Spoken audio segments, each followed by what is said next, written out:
Estamos ao vivo agora e eu vou só aguardar alguns segundos aqui para a gente ir estabilizando a internet. Enquanto isso, o pessoal que vai acompanhar a live vai chegando. Porque o que acontece em live stream? Quando a gente entra no ar, o Facebook começa a disparar a comunicação de que existe alguém fazendo uma live. Então leva alguns segundos aí até chegar a todo mundo que pretende assistir. Enquanto isso, nós vamos fazendo aqui o enrolation. Vou aguardar aqui só um momentinho aqui. Deixa eu ver se eu consigo. Faz uma dancinha. Deixa eu ver se eu consigo fazer uma mutreta aqui com o programa. Rapidinho, gente. Tá ótimo. Acabei de fazer a mutreta. Nossa entrevistada vai ficar aguardando aqui no nosso camarim. Vocês podem ver o nosso camarim. Olha, nós colocamos a nossa entrevistada. Colocamos umas peças de artes ali atrás da entrevistada para ela ir tendo esse ambiente cultural, enquanto nós não começamos a nossa conversa para valer. Já temos pessoas online, fiquem à vontade, podem sentar aí na nossa plateia, lembrando a vocês que esta live aqui não é um bate-papo apenas, faz parte do nosso projeto Talk Show com vocês. Eu comuniquei que a nossa edição desse ano, de 2020, irá encerrar depois das próximas 3 edições. Essa daqui é uma das 3. Então, nós encerramos a temporada e voltaremos, permitindo Deus, na temporada que vem. Tivemos momentos ótimos, conversas maravilhosas, trocas de conhecimentos ao longo dessas... Eu acho que nós já chegamos aí em umas 20 lives, mais ou menos, ou mais. Então, estamos concluindo esse projeto em 2020. Olha, Roberto Monteiro está online. Boa noite, Roberto. Seja bem-vindo. Pode sentar, fique à vontade. Daqui a pouco o nosso pessoal de apoio da produção vai passar aí na plateia virtual de vocês, dando água ou algum petisco para vocês irem comendo. Podem esperar sentados. Esperem sentados. Daqui a pouco a produção vai passar aí. Eu vou pedir só o feedback, gente, de vocês sobre a audição e sobre a transmissão também, porque nós estávamos tendo algumas frituras ainda há pouco. Se a transmissão estiver ok e o áudio também, eu vou pedir esse feedback de vocês. Aurideia Moraes conosco. Buenas noites, Aurideia. Seja bem-vinda aqui para o nosso bate-papo. Enquanto isso, gente, deixa eu ir compartilhando aqui a nossa live. Eu vou pedir também para quem está online já ir compartilhando com seus contatinhos também, para que a gente consiga ter um alcance maior da nossa transmissão. Eu aproveito esses momentos aqui, estou verificando que nós já estamos online, a transmissão parece estar boa. Vou aproveitar esses momentos iniciais, gente, para transmitir uma palavra de força para todos os nossos amigos escritores, para todas as pessoas que ainda estão neste momento enfrentando essa situação difícil do Covid, do coronavírus. Nós temos notícias de pessoas do nosso meio que estão neste momento lutando contra esse vírus. Eu não vou citar nomes aqui porque essa live vai ficar aí na timeline e daqui a 2, 3 anos essas pessoas já vão ter vencido, aí vão estar na batalha e não faz muito sentido deixar o nome aqui. Mas a todos eles, o meu sentimento de que vocês vão vencer. Eu mando forças, boas vibrações. Vocês constantemente estão nas minhas falas com Deus e eu tenho certeza que vocês também vão sair dessa situação. Olha, Aurideia, estou ouvindo bem. Obrigado, Aurideia. Gente, vamos então iniciar o nosso bate-papo, tá? Depois que a nossa entrevistada estiver dando o seu cumprimento, eu continuo aqui compartilhando a live e vou pedir que vocês continuem compartilhando a live. E como em todas as edições do Talk Show, Vocês têm total liberdade para comentar. E em desejando fazer perguntas para a nossa entrevistada, em algum momento eu vou fazer um break e vou passar a pergunta de vocês para a nossa entrevistada. Eu tenho certeza que ela vai ter todo o prazer de responder. Eu vou fazer aqui a apresentação oficial da Isadora Salazar. Para início de conversa, adoro esse nome. Tem uma sonoridade assim que... Eu vou falar no aspecto de marketing. Isadora Salazar é um daqueles nomes que parecem já preparados para o cenário literário, porque tem uma pegada assim, sonora muito boa. Tem uma grafia muito boa para essa questão do marketing literário. O marketing é uma das últimas preocupações que a gente tem que ter quanto escritor, mas é uma das preocupações. Isadora Salazar nasceu em Belém, mas costuma dizer que é filha dos pés de jasmim de mosqueiro. Advogada, professora, estudou piano na instituição Conservatório Carlos Gomes. Trabalhou como professora na UEPA. Já publicou contos na revista digital, e eu fiz um trava-línguas com o nome da revista, Marina Tambalo. Marina Tambalo. Treinei meu trava-língua legal para falar o nome da revista. É coautora do texto Pará Faz Moda, junto com a Felícia Maia. É autora de cenas teatrais do Arapuca e o Exercício do Diálogo. Recebeu o Prêmio Funarte, a Bolsa Funarte, para desenvolver um título que, salvo engano, ainda está inédito. E lançou Águas de Mortas, que foi o prêmio Biblioteca Nacional do Ministério da Cultura, na época em que ainda era o Ministério da Cultura. Hoje nós temos um órgão cultural totalmente dilapidado e que hoje é apenas um enfeite no governo atual. E hoje ela está trabalhando um livro novo, que ainda está na fornalha. E apesar dela ser autora de Águas de Mortas, inclusive se vocês olharem aí nos comentários, vocês vão ver que eu postei a capa do livro e postei o link onde vocês podem adquirir o livro. Se não, falem direto com a Isadora, que é possível que ela tenha alguns exemplares com ela. Eu sempre digo assim, comprem os livros dos autores em qualquer lugar onde eles estejam e seja mais fácil para vocês. Mas, se for possível, compre direto do autor, porque não tem intermediários, então a gente não tem que deixar porcentagem com ninguém. O retorno do investimento é direto para o autor. Então, primariamente, direto com o autor. Se não for possível, em todos os demais lugares. Então, ela é autora de Águas de Mortas, mas hoje nós vamos concentrar nossa conversa no livro que ela está trabalhando, que é Insetos. E depois de trazer essa vasta história dela aqui, essa vasta biografia dela, não é tudo isso, vocês podem pesquisar que vocês vão encontrar mais.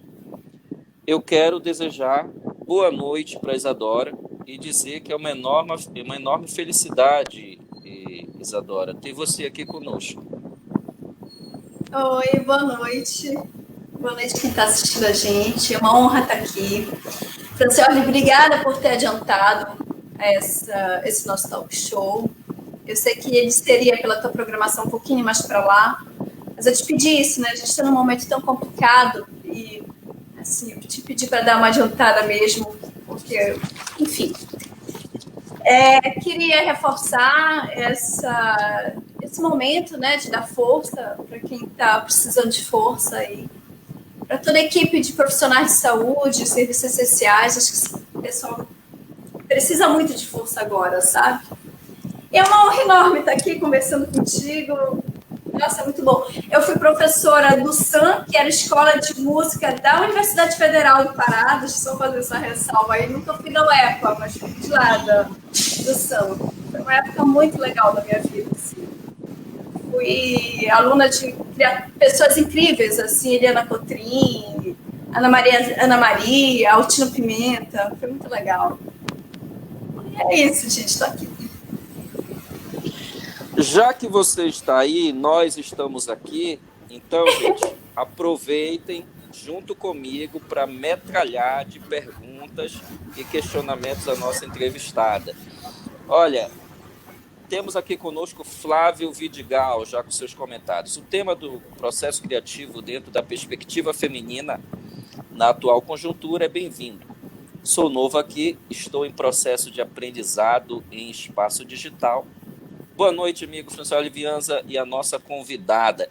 É legal que a gente já começa aqui com uma polêmica, Isa. O pessoal não está querendo começar light, não. Eu ia começar mais light, mas eu vou deixar minha pergunta light para depois e já vou trazer essa questão aqui que o Flávio está levantando. Flávio, boa noite. Sucesso aí nesse engajamento digital. E o que você precisar de dica aqui da gente, pode perguntar aí em inbox depois dessa parte digital aí, que estamos aprendendo junto com você. Então, olha a polêmica que ele está levantando aqui, Isa. O tema do processo criativo dentro da perspectiva feminina na atual conjuntura é bem-vindo. E eu estou lendo aqui nas entrelinhas justamente essa discussão que existe sobre a voz feminina na produção literária. Como é que você vê e encara a situação feminina na literatura e essa luta aí para abrir esses espaços?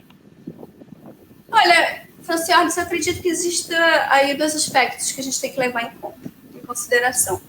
Um é que não existe literatura feminina, né? Existe boa literatura, quem está fazendo a coisa direito. Isso é o ponto principal. Não adianta você ser mulher. Teve uma época que eu brincava com isso, que eu dizia assim, mulheres que sabem escrever juntando o sujeito, verbo e predicado. Não é isso, né? Você tem que saber escrever. Isso é o primeiro ponto.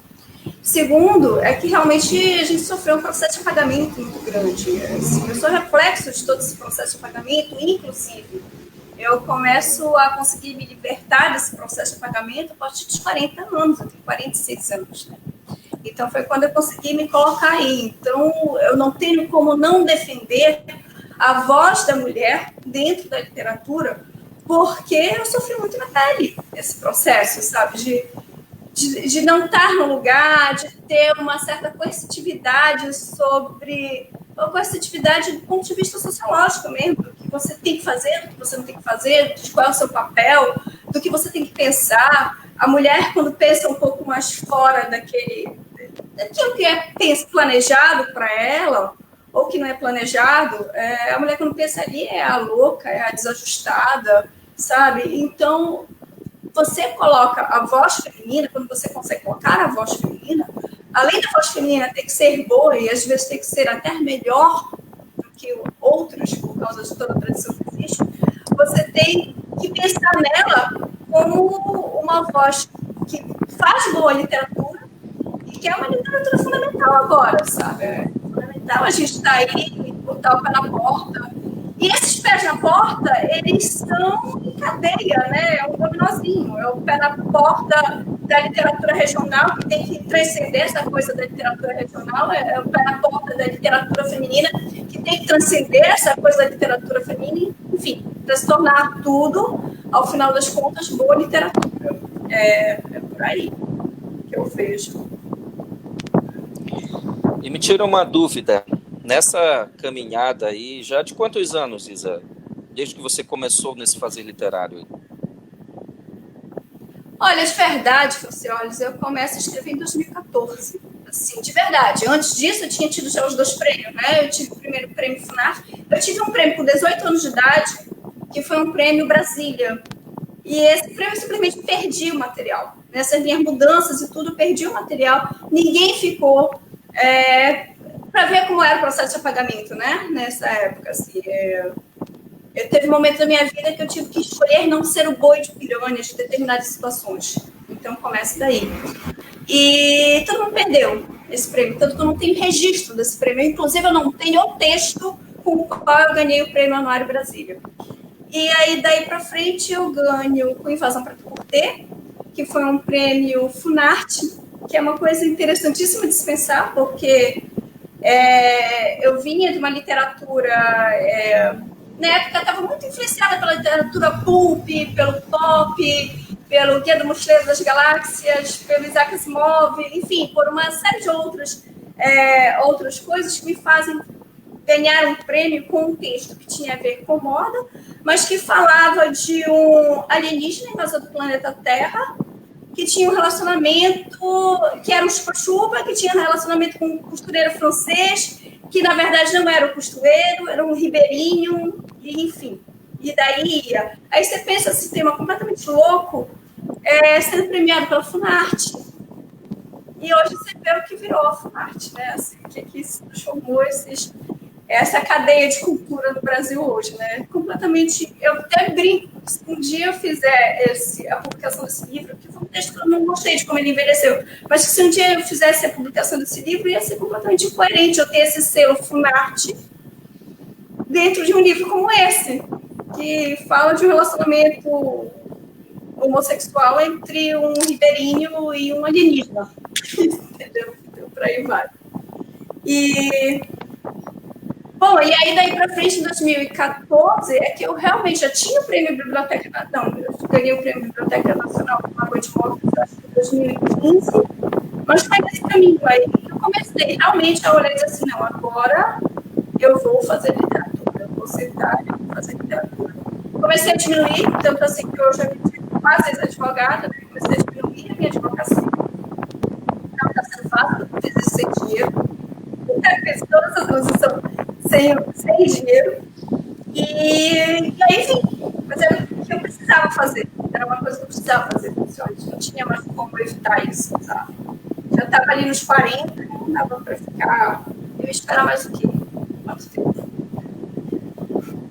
Vocês podem ver que, geralmente, primeiro livro, os primeiros textos, a gente sempre procura um lugar mais seguro, assim, daquele aspecto da narrativa mais tradicional. E a Isa já veio com alienígena e um ribeirinho. Então, pode ver que é uma literatura que já começa desafiadora desde o início, né, Isa? Mas você sempre teve esse desejo, assim, de fugir do óbvio? Eu sinto, eu acho uma coisa linda de se falar, né? Mas assim, minha vida teve tantas passagens não óbvias que isso foi me construindo, não teve outra forma de ser, sabe? Então, essas múltiplas vozes que eu trago para os meus textos, elas são o que foi minha vida, sabe? Assim, então, eu não pensei assim, eu vou fazer uma coisa não óbvia. As coisas foram acontecendo dessa forma. Foram, sabe? Assim, eu estava relendo Fantasioso, vendo ali as influências e tudo. Sabe? A gente vai caminhando nessa coisa das influências, mas quando você vê, você pega a tua vida e ressignifica ela de uma forma que vai para essa coisa do não tão, sabe? Eu nunca pisei muito em terra muito firme, sabe? Então, a literatura foi para isso, né? Para o estranho. Eu vou te pedir agora, peraí, antes de eu pedir, deixa eu jogar aqui na tela o querido Flávio Vidigal. Boa noite, escritora Isadora. Bom diálogo nessa live. Uma boa noite aí para Isadora. Boa noite. O meu confrade Hugo, presidente da Academia Castanhalense de Letras, comentou aqui, verdade, o que compete é fazer boa literatura. Muito obrigado, presidente, pela sua presença aqui no Talk conosco.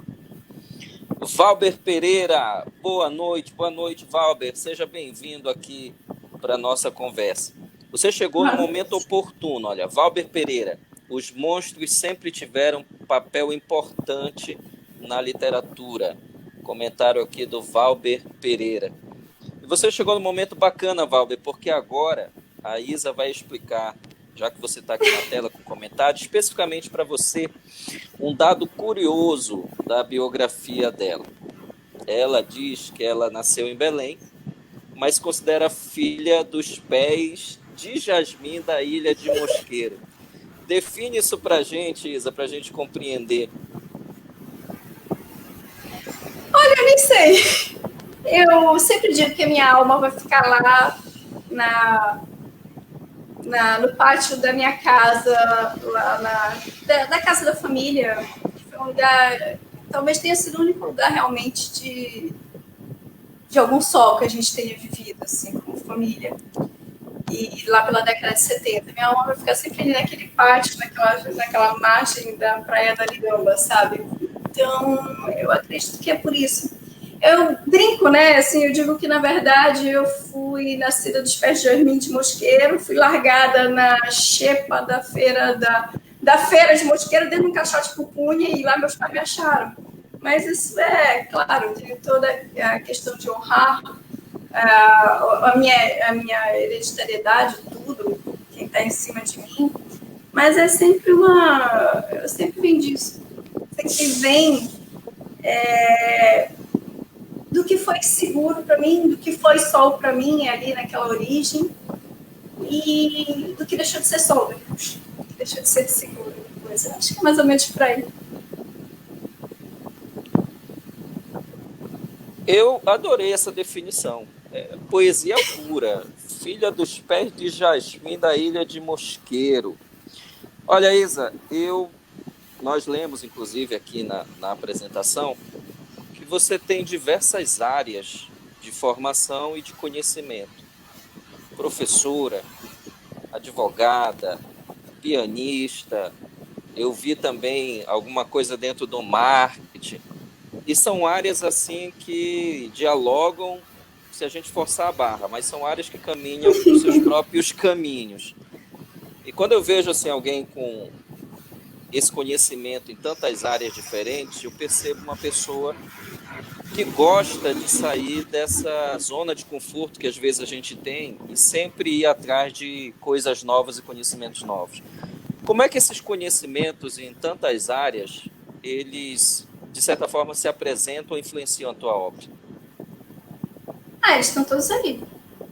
Eles estão todos ali. Assim, eu consegui trazer tudo para a literatura. E eu acho que eu lanço mão de tudo. Assim, desde essa coisa da musicalidade,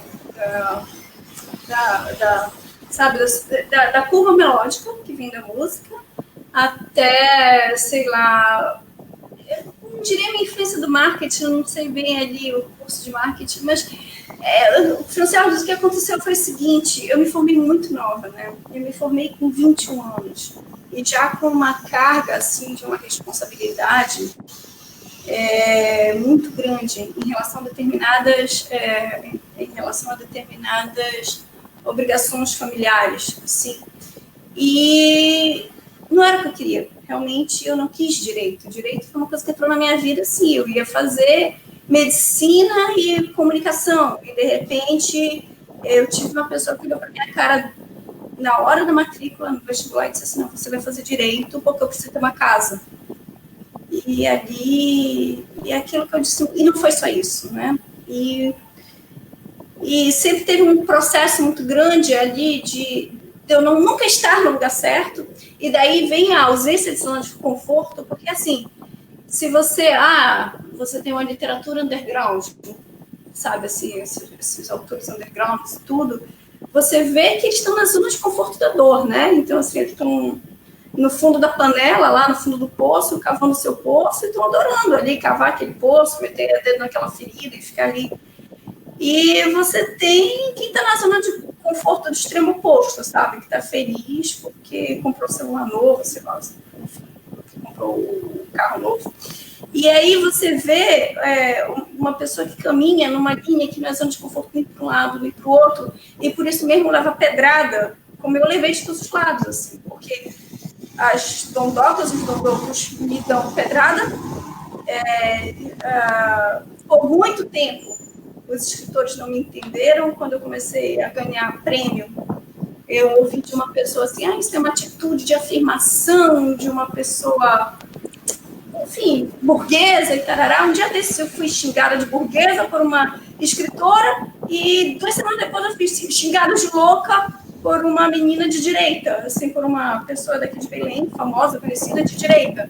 Então, assim, é uma não zona de conforto o tempo todo, mas é ali, nessa não zona de conforto, que eu gosto de estar. É assim, esse espaço que me deixa, que não é uma zona de conforto, mas que me deixa alerta e atenta o tempo todo para tudo. Olha só que comentário poético também aqui do Flávio Vidigal. Ele está impressionado ainda com aquela frase lá dos pés de jasmim. O que ele disse? Conheço o mosqueiro. Guardo ótimas recordações dos anos 80. Imagino, ainda bem que a gente não pode ler aqui o que foram essas imaginações, Vidigal, porque 80, aquela fase efervescente assim. Imagino os criativos aromas que ela deve ter assumida em seu subconsciente. Os diversos aromas que ela assumiu em seu subconsciente. Será? Ele termina com uma pergunta aqui, ou é uma instigação. Mosqueiro aparece na tua obra? Como é que foi como é que tu captou essa transitividade e passou para os teus escritos? Na verdade, parece. Né? Na verdade, sim, eu só tenho noção, eu só começo a conhecer efetivamente o Pará. Eu começo a entender que eu vivia no Pará a partir de uns 30 e poucos anos depois que eu caso pela segunda vez. Até ali era uma outra realidade da minha vida. E eu só comecei a entender assim, essa coisa da água, do rio, da Amazônia. Então, assim, a minha grande referência de rio, de água, de verde, de mato, de grilo, é mosqueiro. Então, o Água de Mortas, aliás, o Água de Mortas está vendo na Patuá, eu não tenho um exemplar do Água, só o Edu tem, e o Edu é um cara incrível, assim, que é uma editora que, se vocês puderem, vão atrás, que é uma editora super legal. Assim, ele publica quem ele quer, não cobra por essa publicação, isso é importante falar para os autores daqui, assim. E aí, enfim, o Águas Mortas, por exemplo, eu falo de São João da Ponta, mas, de fato, tem uma cidade, São João da Ponta, que é uma cidade lá perto de Salinas, e é uma cidade que é dessa região meio salgada e tudo, que é um braço de rio, que é uma ponta mesmo, daqui depois vai para o oceano. Mas essa minha São João da Ponta é meio mosqueiro, dos meus contos, é sempre meio mosqueiro que está lá, sabe? Mosqueiro realmente é o lugar para onde meu coração volta, assim como ele volta em alguns momentos para Lisboa, ou para alguns São Paulo da vida, ele volta também para esse mosqueiro que eu acho que é o meu andara, é o meu, enfim, a minha sabe? Assim, é o meu espaço, assim, que existenciaria mosqueiro. Poderia ser um complemento que fica mais perto, até, porque eu gostei. E Isa, pode falar. Não, pode falar. Eu só ia acrescentar uma coisa. Eu tenho uma relação muito grande com o jasmim, porque a minha avó plantava jasmim. O meu Salazar é o meu nome da minha avó de solteira. Foi daí que veio esse Salazar. Assim, eu brotei ele, eu pesquei ele, assim, e trouxe ele para mim. E a minha avó plantava pé de jasmim, plantava abacaxi, plantava essas coisas, né? Minha avó é uma pessoa que nasceu em 1902. E os jasmins, quando a minha avó faleceu, os pés de jasmim todos da frente da janela do quarto dela morreram junto com ela, eles secaram todos. E isso me marcou muito. Então, eu tenho uma relação muito grande com o aroma do jasmim. Era o que eu queria acrescentar ali nessa coisa da memória dos aromas e tudo. Eu quero entender agora um pouco, Isadora, sobre quando você se lançou no mundo literário aí com a primeira obra. Não necessariamente a obra em si, que eu já disse para vocês que é o Águas de Mortas. Vocês podem conferir a capa e o link para adquirir, ó, tá aí, ó. Você pode colocar na tela de novo aí, Isa. Pega ele aí que eu vou te dar destaque aqui. Olha aí, ó. Essa daqui esse carinha aqui. Águas de Mortas, primeiro romance publicado da Isadora Salazar. Então, vocês podem olhar também aí. Da Rosa Cis. Eu adoro esse livro. Tem uma orelha da Rosa Cis. O Chico de Assis, que é um autor que foi uma das minhas primeiras referências, junto com a Edir, assim, foi uma das primeiras leituras que me deram assim. Que eu disse assim, ok, vou escrever.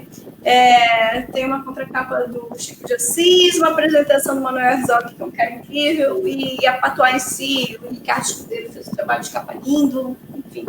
Eu adoro essa história. Querendo adquirir, entre em contato com a Isa, ou então vá aqui nos nossos comentários que tem um link onde você pode encontrar.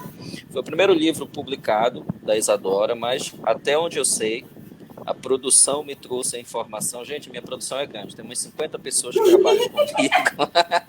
A minha produção me trouxe a informação de que você penou aí antes de publicar esse livro. Houve aí um tempo de espera, houve uma odisseia atrás de editor, de editora. Conta pra gente como foi essa jornada até sair esse livro aí. Não, então, foi assim. Na verdade, como é que foi?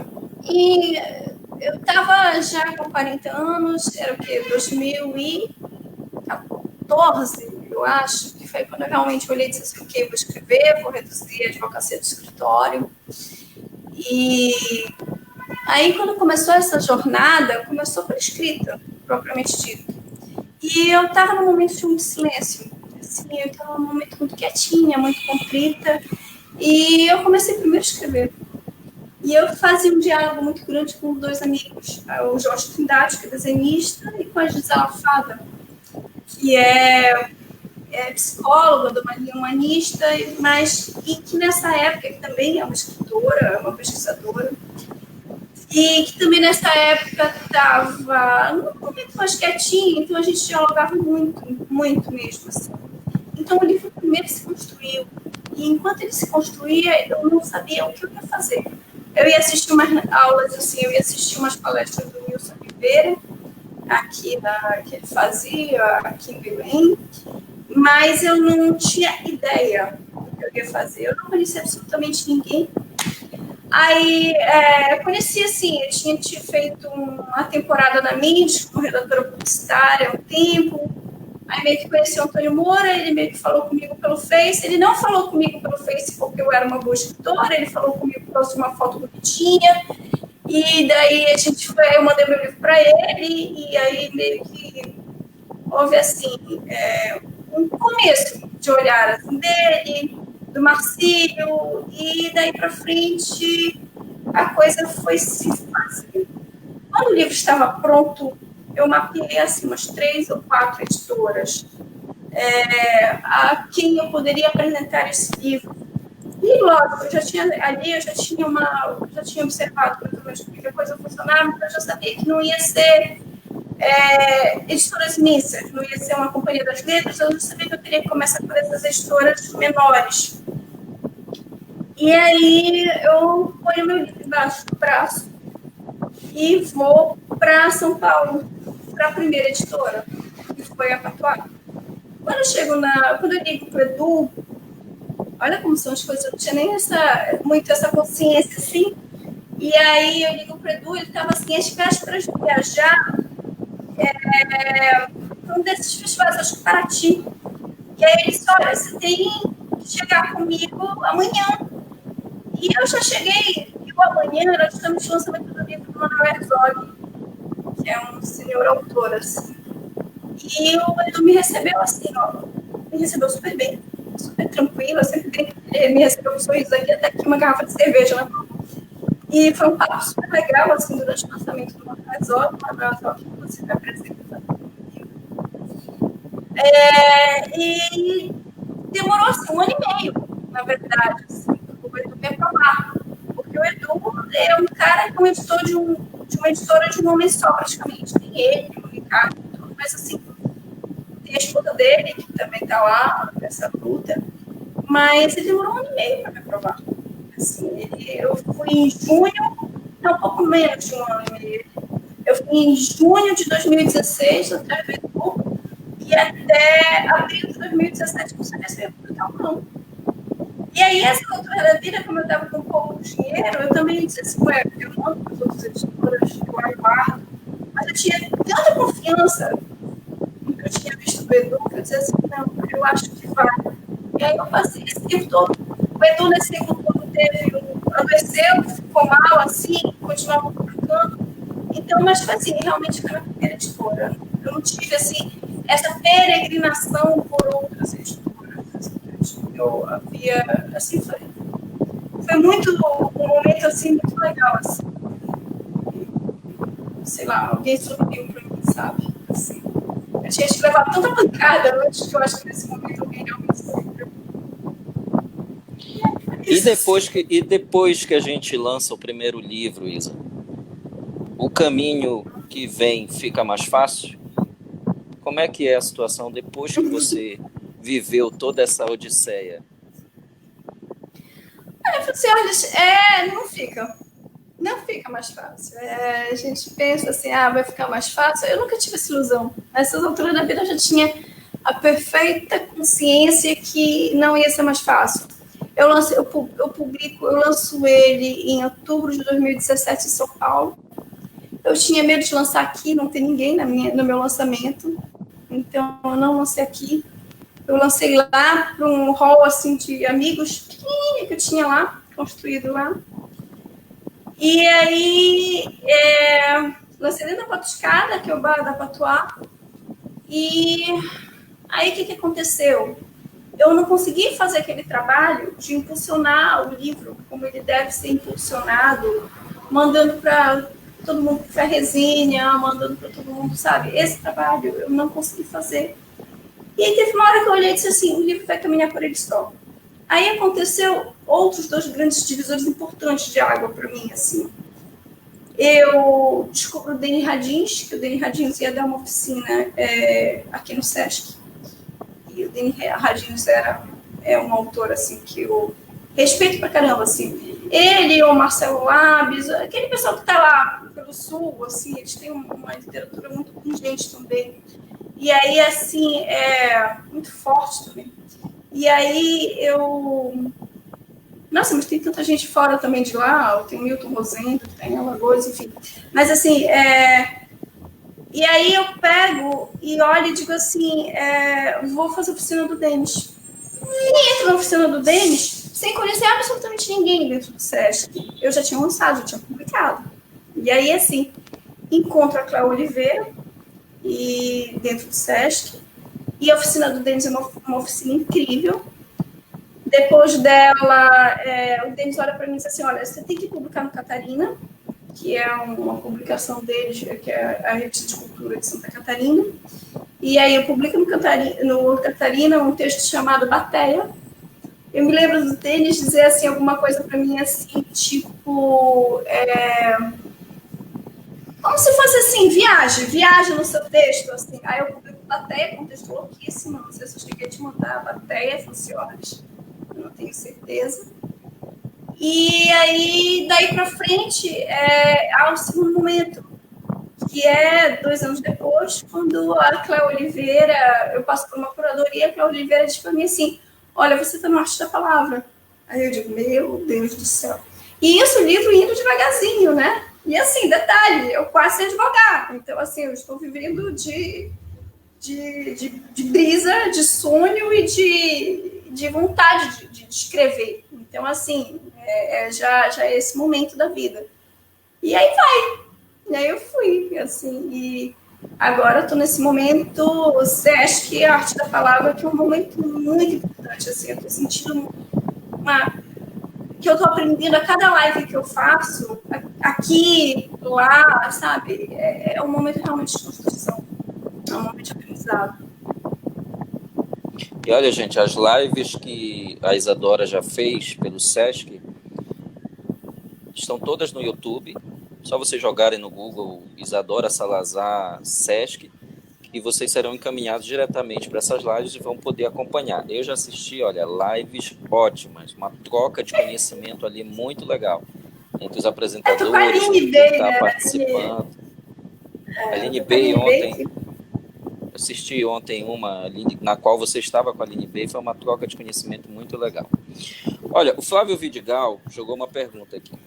Por que esse título do livro, associado e relacionado aos termos obscuros da morte? Por que a morte? Então, vamos lá. Eu estava advogando num escritório que era político, eu estava super chateada ali naquele escritório e tudo, mas eu tinha um papo com uma moça chamada Vera, que era advogada também, que ficava junto comigo na mesma sala. E a Vera era de uma ilha também, que eu acho que se chamava São João dos Ramos. E ela me falou de duas marés. Maré de lanços e a maré de mortas. Eu fiquei com esse nome na cabeça, assim. Isso eu tô falando ali do ano de 2000 e bolinha, 2007, 2008. E eu fiquei com esse nome. E aí, como a gente vai fazendo essa transmutação dos nomes, eu cheguei em Águas Mortas. Joguei um dia no Google, descobri que de fato existe uma maré chamada Maré de Mortas. Hoje, assim, ano passado que essa maré foi descoberta, por que ela existe? Que é uma maré que deixa tudo parado na superfície. É uma superfície aparentemente calma. E embaixo, na verdade, você tem uma quantidade de correntezas imensa. Daí porque vem toda aquela viagem que tem no meu livro, que é uma superfície aparentemente calma, quando na profundeza você está sendo atacado por bichos perigosos e os piores bichos que existem. Então, é um livro que fala sobre ações insidiosas, assim, de pessoas que são muito próximas e que poderiam ser muito sangue, que deveriam, em tese, deveriam te defender, mas não te defendem. Muito pelo contrário, te atacam. E daí que tem o nome do livro. E Maré de Morta, e veio de Maré de Mortas. E o Água de Mortas foi uma das coisas que a Rosa Cis muito bem conversou comigo, assim. Água no singular e o morta no plural, assim, dando uma ideia de movimentação e tudo. Mas acho que vem muito daí, sabe? Dessa coisa dos bichos perigosos que vêm das profundezas em oposição a uma superfície que parece ser muito fácil. Eu não sei se eu consegui responder o Flávio. Ele comentou aqui, ó, sabe que o título e a capa do livro causam a primeira impressão. Então, a primeira impressão dele foi aquela que ele postou, a Isa acabou de dar uma explicada sobre a origem do título. E Isa, bora entrar agora nas águas da tua produção, do teu método produtivo, das tuas influências e todas essas características que definem a Isadora escritora.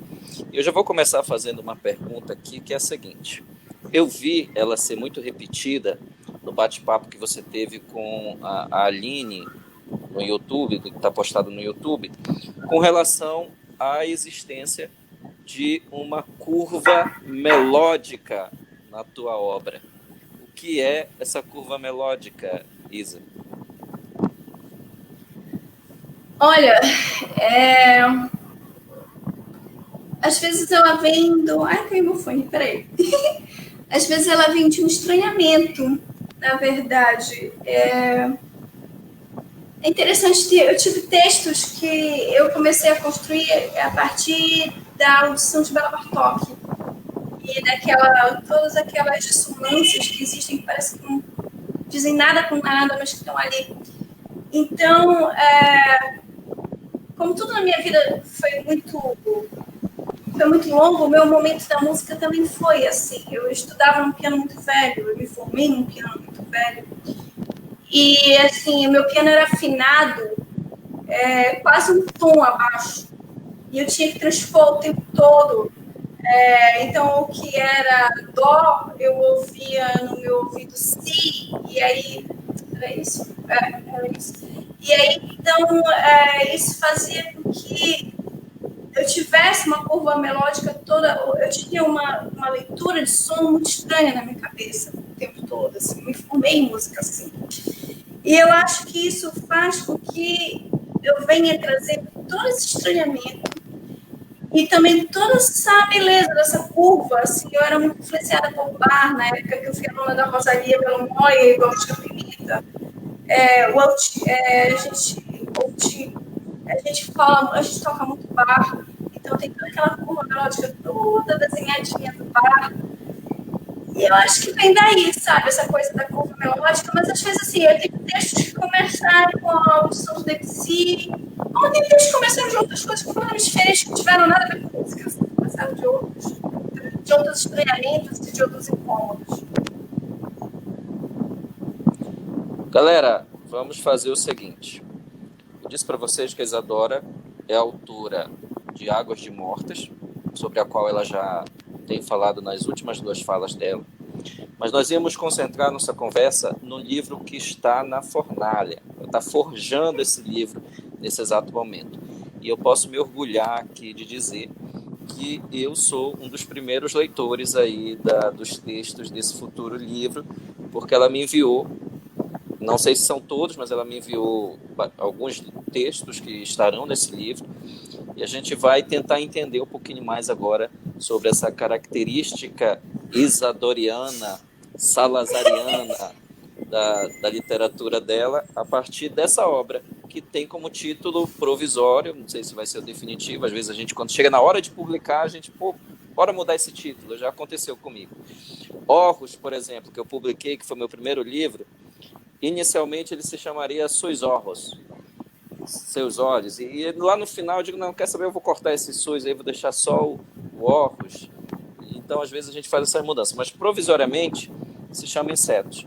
Eu quero, Isadora, que você explique esse título que é instigante, por que insetos, e nos fale um pouquinho sobre essa obra sem muito spoiler, né? Porque é para garantir o din-din quando a galera for comprar aí. Eu acredito que insetos são justos. Esse é um livro que começou a ser escrito meio que paralelo a toda essa saga do Agro. E é interessante que assim, ele tem dois momentos, apesar de ele ter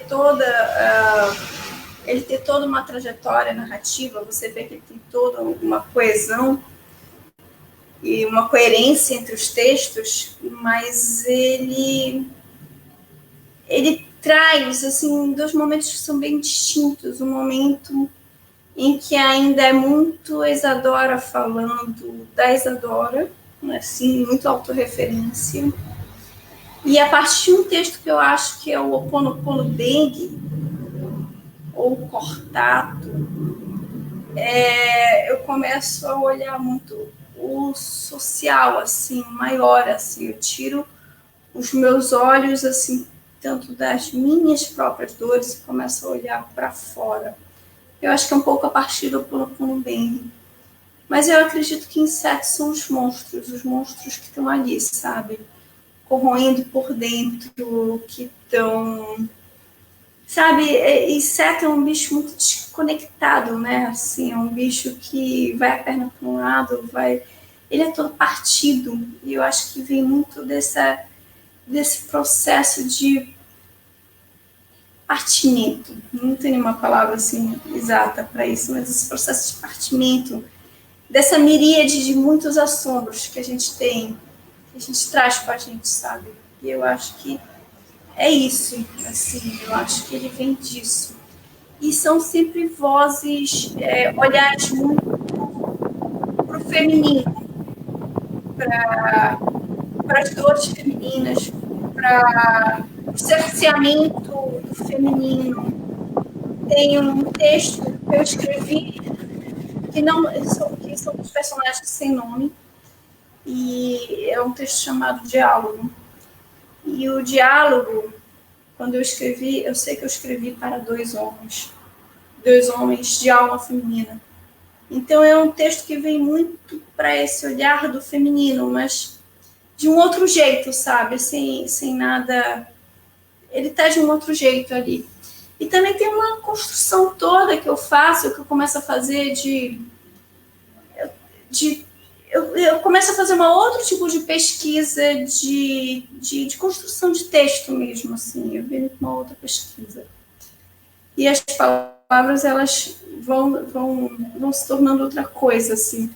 O fantasilioso tem isso também, né, assim, Prussiorge. O fantasilioso, ele tem essa coisa de uma outra forma de palavra, mas também tem muita gente que tem isso aqui, né. Gente, como eu disse para vocês, eu tive o privilégio de dar uma lida nos textos de Insetos, que é o projeto que a Isadora irá lançar, assim que ele estiver concluído. E tem algumas percepções que eu tirei. Algumas percepções. Olha aí, eu não sei se a Parágrafo ou a Folheando estão aí com a gente, mas se tiverem, eu já indico, viu? São duas editoras que estão na estrada aí fazendo a diferença hoje no Pará. Então eu tive algumas compreensões assim da tua escrita que eu quero trazer para a nossa discussão de forma mais ampla. Por exemplo, Um dos primeiros contos que eu li foi um conto com um título interessante, que é Tardígrados na Lua. Adoro, gente, eu tenho uma relação com a sonoridade do que eu escrevo muito grande. Pra vocês terem uma ideia, eu leio em voz alta todos os textos que eu escrevo porque eu gosto de ouvir as palavras depois que elas estão construídas ali na escrita. Então eu tenho uma perseguição muito grande com a sonoridade das palavras. E tardígrado é uma palavra linda. O bicho é feio, mas a palavra é linda. E a gente percebe na construção dos teus textos, Isadora, que você foge um pouco daquele padrão de escrita, aquela norma de escrita, aquela forma de escrita que às vezes é ministrada, por exemplo, em aulas de técnica de redação. Você tem ali em Tardígrados um texto em forma de oração, você trabalha parágrafos que são livres na sua imagem, não são parágrafos, aí eu vou lá para as aulas da técnica de redação, você tem que escrever um texto com parágrafos mais ou menos com a mesma quantidade de linhas, né? Você não pode fazer um parágrafo com 3 linhas e um parágrafo com 5. E aí você vem e desconstrói isso e constrói um texto com esses parágrafos livres. Você não se apega muito a vírgulas. A construção do teu texto, assim, às vezes ignora totalmente a possibilidade de uma vírgula para continuar num fôlego só daquilo que você está dizendo. Aí eu te questiono o seguinte: escritor é transgressor dessas normas de escrita? Como é essa relação entre o escritor e aquilo que apresentam de como tem que ser um texto? Eu acredito que a gente tem que saber todas essas normas. Eu acredito que qualquer escritor, antes de tudo, não é um escritor, né? Antes de tudo, além de escritor, é um leitor. E quando você é um escritor, você também ao mesmo tempo, espontaneamente, um leitor. Porque você está lendo, você está sentindo, você está lendo. Então, enfim, você está se lendo, sei lá. Sabe, você está naquele processo de... Sabe, é um processo que quase é uma outra coisa, um caos que baixa em ti, né?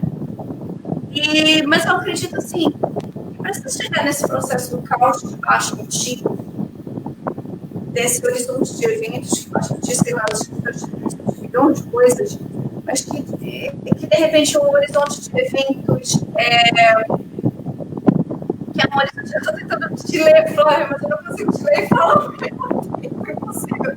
Mas, assim, essa coisa desse caos que baixa em ti e que ele tem que ser de alguma forma pensado, assim, direcionado, mas para tu chegar a isso aqui, tu tens que saber de coesão, coerência, tu tens que lançar mão de alguma técnica, de alguma forma, tu tens que ter ali um arsenal de referências que te dê um sentido, uma direção, e você pega tudo aquilo sabe, e encosta tudo aquilo de alguma forma e segue, tem um ímpeto assim, segue, mas você tem que vir dessa relação bem originária com a escrita, sabe, assim, a gente não pode abrir mão disso, mas daí para frente, o que vem depois, esse caos construtivo, esse caos sabe, ele pode transcender tudo isso, mudar tudo isso, sabe?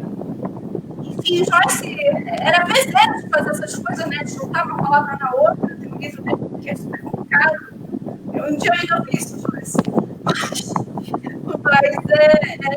as palavras varísseis, que uma vai virando outra, uma vai virando outra. E aí, mas é isso, primeiro você tem que saber, você tem que saber aquilo, você tem que ter um verbo praticado, que é coesão, que é coerência, sabe? As aulas de redação lá da tia Mariazinha, da quarta série, elas têm que estar aqui, mas depois você pega tudo e vai de uma outra forma. Gente, nós tivemos um comentário aqui do Flávio excepcional. Olha. Ainda não li a obra de Kafka, Metamorfose, onde há a imagem de um inseto. Seria a sua tentativa de construção de uma síntese entre a dimensão da subjetividade e as realidades das forças do dinamismo cultural e social e no impacto perturbador para o indivíduo? Um dia eu quero escrever uma frase tão bem escrita dessa. Um dia eu chego nesse nível. Eu vou até reler, porque eu disse que eu gosto de sonoridade. Eu estava lendo aqui e já estava gostando dessa sonoridade. Seria a sua tentativa de construção de uma síntese entre a dimensão da subjetividade e as realidades das forças do dinamismo cultural e social e no impacto perturbador para o indivíduo. Observe como há uma musicalidade. E uma busca para quebrar paradigmas de escrita e de convidar o leitor a interpretar o texto, dando as impressões do drama do indivíduo no mundo tão complexo de hoje. Comentário aqui do nosso querido Flávio, que está acompanhando a nossa transmissão. Isa, tem hora... Pode falar. Pode seguir. Eu quero escrever assim, Flávio. Eu quero escrever assim, como Flávio. Um dia eu quero chegar nesse nível também. Um dia eu quero vencer Joyce também. Um dia eu quero vencer. E é o seguinte, às vezes eu percebi uma linha que você constrói, uma oração, que ela me lembra muito a construção poética. Ela é intencional? Foi sua intenção ou é porque você constrói assim mesmo? Franciortes, na verdade, assim, é aquilo que eu volto a te falar. A gente tem um arsenal de referência, né? Mas quando a gente vai escrever, a gente pega esse nosso arsenal e deixa ele ali. Porque se a gente ficar com ele o tempo todo, a gente não vira nós mesmos, né? Assim, a gente não... Então, enfim, a gente começa nesse arsenal de referências, mas a gente tem que ir para um outro lugar, um espaço que é nosso, e daí para frente a gente segue, sabe? Não tem muito... É isso. E quando você fala assim, quando o Flávio, por exemplo, falou da coisa do que seria essa tentativa, eu acredito que tem muito silêncio nos textos, assim, eu dou um espaço muito grande para a subjetividade, para o silêncio. Eu sempre digo que, ao contrário, por exemplo, dos undergrounds, eu quero, na verdade, meu processo é sempre de estar cercada de monstros e sair acendendo as luzes, sabe, para ver se os monstros vão embora. Então, tem uma subjetividade, um texto que está ali que é muito tênue, sabe? Que está numa outra camada. Assim eu vejo, né? Assim eu sinto. Eu não sei se você quer repetir a tua pergunta para ver se eu acrescento mais alguma coisa para o senhor antes dela. Assim. Não, tá ótimo. Eu vou passar para uma outra questão polêmica aqui, que é a questão da inspiração. Existe inspiração? O que é inspiração? Como você capta? Eu chamo de captação da transitividade poética, mas é um termo totalmente teórico, academicista lá, que eu acabei trazendo para a minha vida. Mas a ideia seria essa de inspiração. Por que eu estou fazendo essa pergunta? Porque quando eu li Tardígrados, eu tenho ali um texto em forma de prece, que traz uma linguagem bem simbólica, uma viagem muito parecida com aquela do alienígena e do caboclo. E eu fiquei pensando assim, como é que foi a captação dessa viagem simbólica escrita nesse texto? Me parece assim, sabe aquele texto que flui meio que em transe? Então, como é a tua relação com a inspiração? Como é que você capta, depois como é que você transforma isso em literatura? Como é esse método produtivo aí? Tá. Primeiro eu preciso falar assim do Tardígrados especificamente. O Tardígrados foi um texto que eu construí de uma forma bem diferente dos outros textos. Eu escrevi Tardígrados mais ou menos em agosto, setembro do ano passado. E já era um planeta muito absurdo. Em agosto, setembro do ano passado, as coisas já estavam no nível.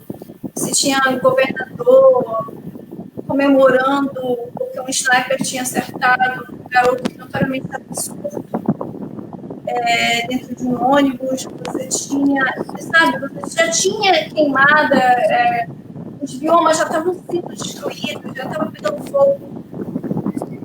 E assim, eu tenho dois momentos muito distintos, né? Eu tenho um momento que eu pego o que eu estou sentindo, o que eu estou ouvindo, e ressignifico, e as coisas vão se construindo muito lentas, assim. Então, às vezes, eu tenho contos que demoram, sei lá, um ano para ficar pronto. O texto do conto tem uma página e meia, ou uma página. Quando bem que foi um texto que eu construí que tem, sei lá, 30 linhas, eu demorei um ano para escrever.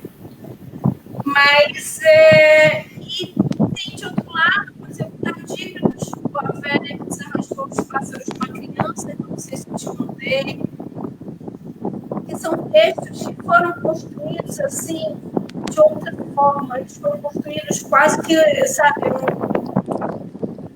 um momento de sabe, porque estava muito difícil. Ali o múltiplo estava muito difícil. A velha é de agora, né? De fevereiro, março. Eu terminei ele em plena pandemia, assim. Acho que consegue ser mais conturbado nesse sentido dessas externas. Mais conturbado ainda do Tardígrados.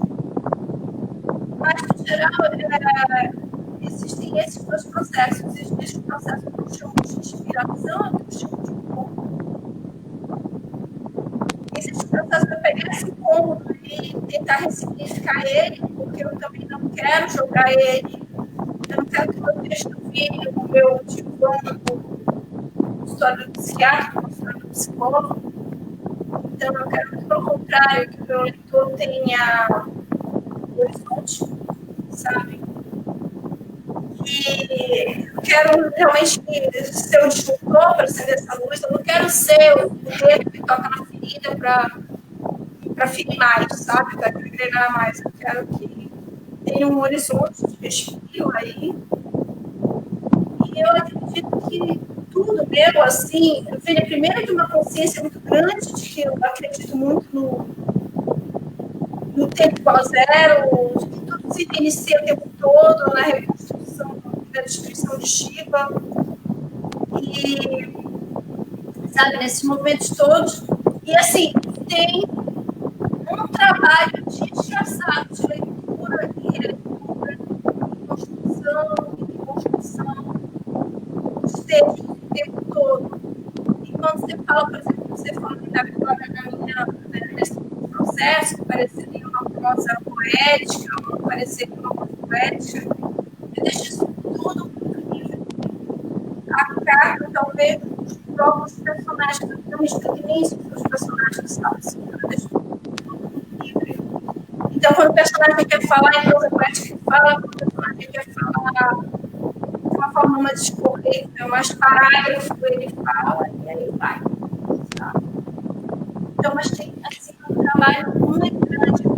Eu sei que todo santo dia eu posso escrever uma linha, mas eu sei que todo santo dia, 3, 4 horas da minha vida, com a internet desligada, agora eu jogo Plantas vs Zumbis, mas já tem um momento que eu só jogava paciência, que eu ficava ali na frente da tela, com aquela palavra, às vezes uma palavra,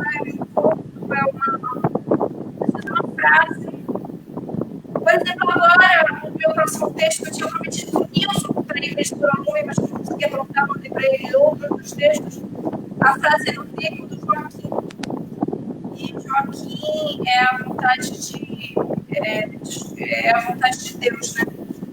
Então, o texto que eu quero mandar para ele começa com esta frase, no tempo do Joaquim, só que não saiu disso. Eu sentei regularmente durante, sei lá, 20 dias da minha vida na frente da frase, e não saiu disso porque eu vou estar muito sinistra, assim. Então eu não consegui passar disso.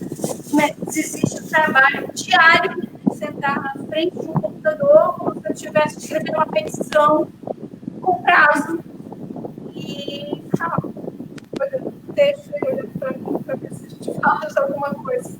Claro, tem pesquisa, já que não sai nada, tem pesquisa, prefeitura, etc. Tem olhar o que minha filha está fazendo, descobrir, sei lá, enfim, milhões de coisas. Minhas filhas estão fazendo. Enfim, a vida cotidiana, mas eu dá para citar e escrever. E eu vou pelo menos olhar a tela do computador e dizer assim, que saiu alguma coisa daí.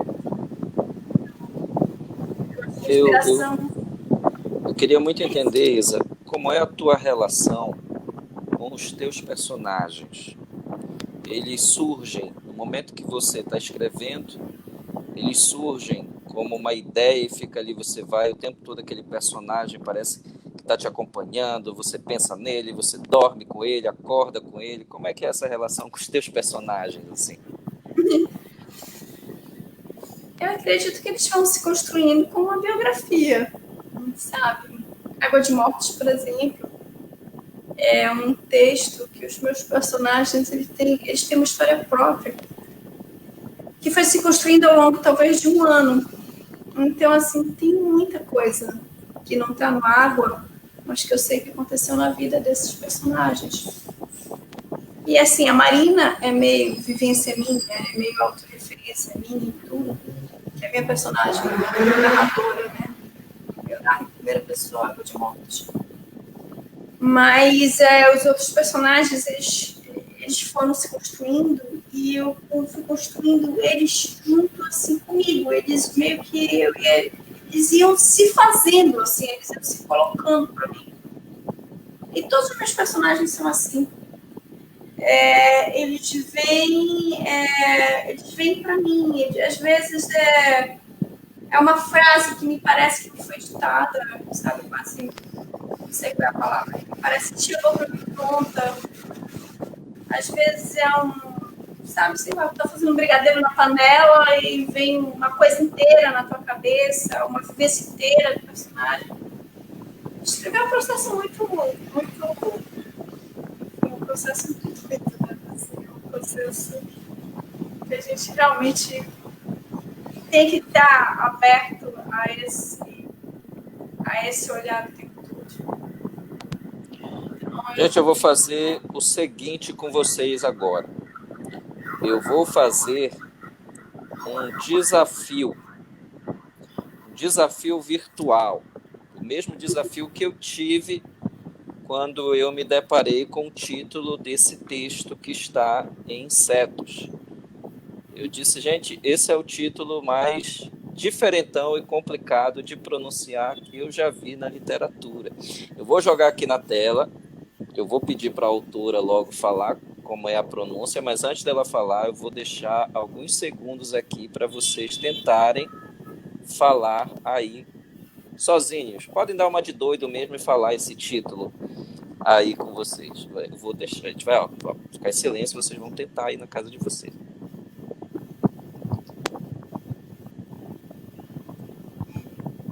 E aí, conseguiram? Eu não consegui. Isadora, nos socorra. Como é a pronúncia desse título que está em Insetos? Ho'oponopono Bang. Bang de Big Bang. E Ho'oponopono é uma... Peraí. Fala de novo, pelo amor de Deus. Ho'oponopono.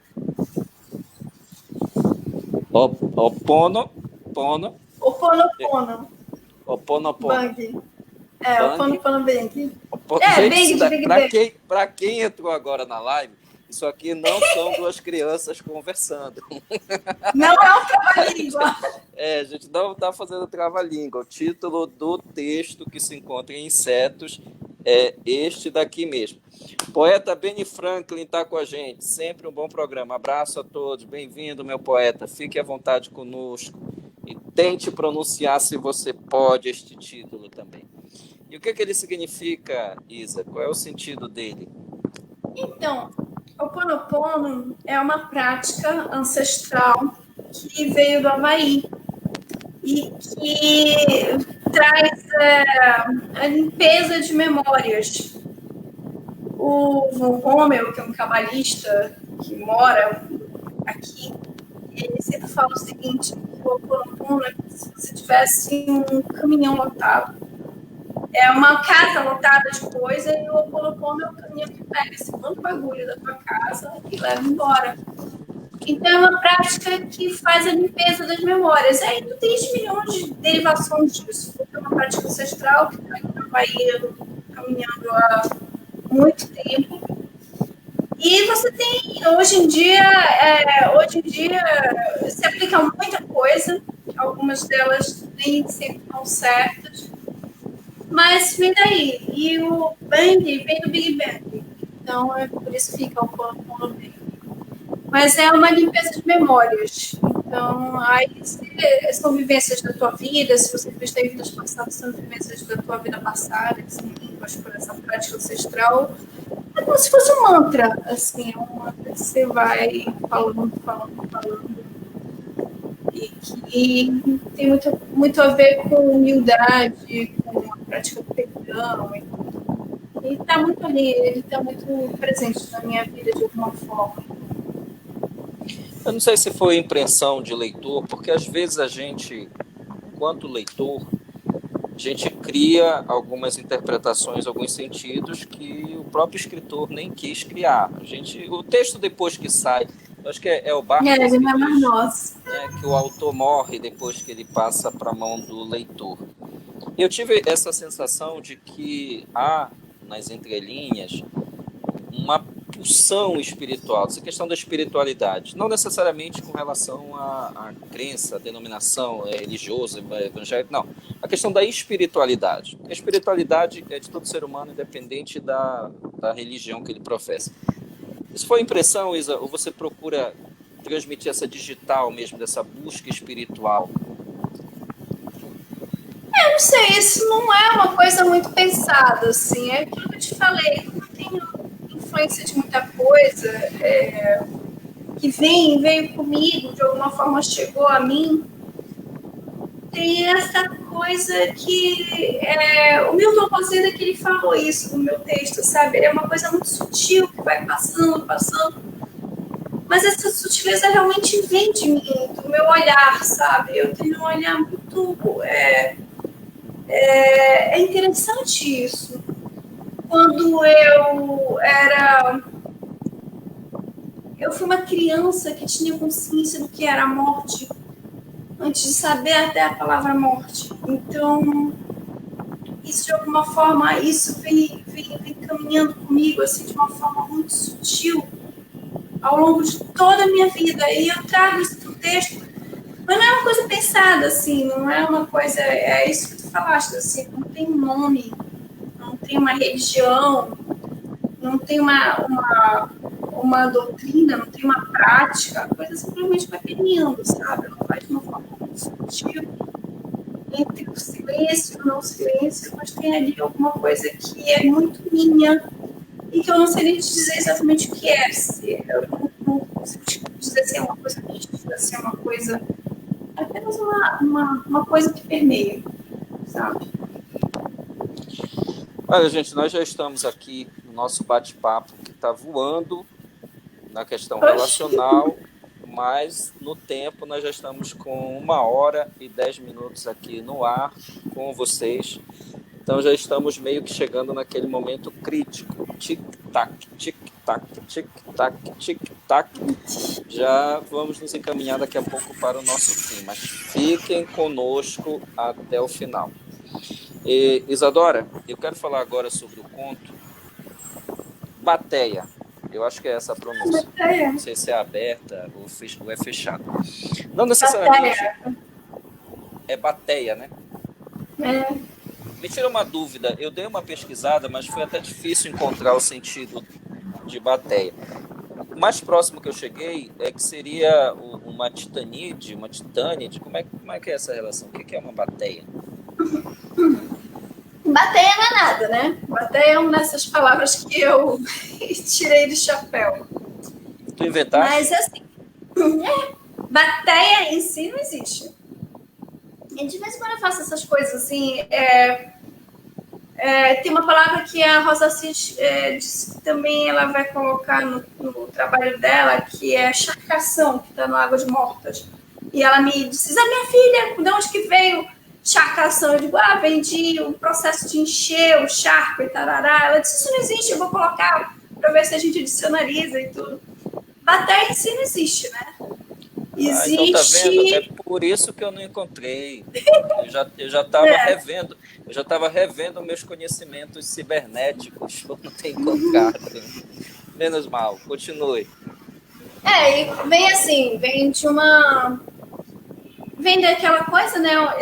Meio que se passa, é uma garota escravizada que está num garimpo e tudo, e aí meio que se passa no garimpo, então tem a coisa do bateia, tem a coisa da sonoridade do que acontece com ela, tu vê bichos ali, né?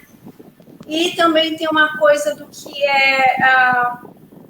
existem as titânides e existe uma lua que se formou,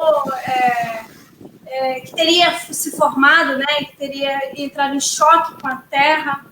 Então, isso tudo juntou e virou Bateia. Então, eu achei excepcional. Eu fiquei, mas será que eu não vou saber dizer o que é Bateia na hora, porque eu não estou conseguindo encontrar a definição? Mas ficou um título muito legal. E foi bacana agora. Catarina, que o Deni Hadid me convidou e ele está no Catarina.